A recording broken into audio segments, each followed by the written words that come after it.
तिरुपती बालाजीचे हे 10 रहस्य तुम्हाला माहिती नसतील. दर गुरुवारी घडतो हा चमत्कार. भगवान तिरुपती बालाजी हे भारतातील सर्वात चमत्कारी आणि रहस्यमय मंदिरांपैकी एक आहे.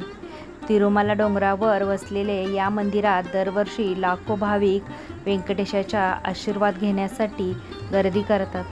असे मानले जाते की भगवान बालाजी त्यांची पत्नी पद्मावतीसह तिरुमला येथे वसतात आणि जे भक्त मनापासून परमेश्वराची प्रार्थना करतात त्यांच्या सर्व मनोकामना बालाजी पूर्ण करतात.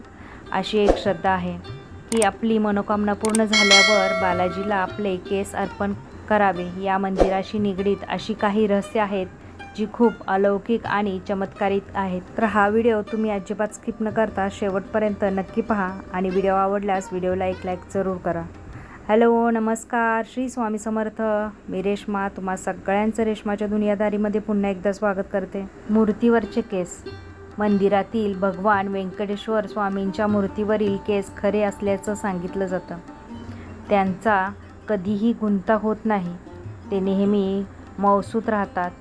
येथे स्वतः देवाचा वास असल्यामुळे असे मानले जाते. समुद्राच्या लाटांचा आवाज. तसं तर मंदिर समुद्रापासून खूप दूर आहे आणि मंदिराची रचना अशी आहे की बाहेरचा आवाजही गाभाऱ्यात येत नाही. पण येथे येणारे लोक सांगतात की व्यंकटेशाच्या मूर्तीजवळ कान लावून ऐकल्यावर आपल्याला समुद्राच्या लाटांचा आवाज येतो. अद्भुत छडी. मंदिराच्या मुख्य प्रवेशद्वारावर उजव्या बाजूला एक काठी आहे. या काठीबद्दल असं सांगितलं जातं की भगवान बालाजींना लहानपणी या काठीने आपल्या आईकडून मार मिळायचा. त्यामुळे त्यांच्या हनवटीला दुखापत झाली होती. या कारणामुळे तेव्हापासून आजपर्यंत शुक्रवारी त्यांच्या हनवटीवर चंदनाचा लेप लावला जातो. मुख्य गाभाऱ्यात श्री बालाजींच्या मूर्तीसमोर एक तेलाचा दिवा लावला जातो. हजारो वर्षापासून हा दिवा अखंडपणे जळत आहे. या दिव्यामध्ये तेल केव्हा आणि कोण टाकते हे आज तागायत कोणालाही समजलेलं नाही. यामागे ईश्वरी चमत्कार असल्याचे मानले जाते. या अखंड दिव्यामुळे मंदिरातील वातावरण अत्यंत चैतन्यपूर्ण राहते, ज्याचा भाविकांना मोठा मानसिक आणि आध्यात्मिक अनुभव येतो. मूर्ती हल्ल्याचा भास. बालाजीच्या गाभाऱ्यात गेल्यावर गाभाऱ्याच्या मध्यभागी मूर्ती असल्याचे दिसून येते. पण गाभाऱ्यातून बाहेर पडल्यावर तुम्हाला मूर्ती उजव्या बाजूला सरकल्याचे जाणवेल. पचई कापूर. भगवान बालाजीच्या मूर्तीवर विशेष प्रकारचा पचई कापूर लावला जातो. कोणत्याही दगडावर तो लावला तर काही वेळाने त्याला तडे जातात असे वैज्ञानिक मत आहे. पण देवाच्या मूर्तीवर कोणताही परिणाम होत नाही. खाली धोतर आणि वर साडी. देवाच्या मूर्तीला रोज खाली धोतर आणि वर साडी नेसवली जाते. असे मानले जाते की बालाजीमध्ये माता लक्ष्मीचे रूप समाविष्ट आहे. या कारणास्तव असे केले जाते.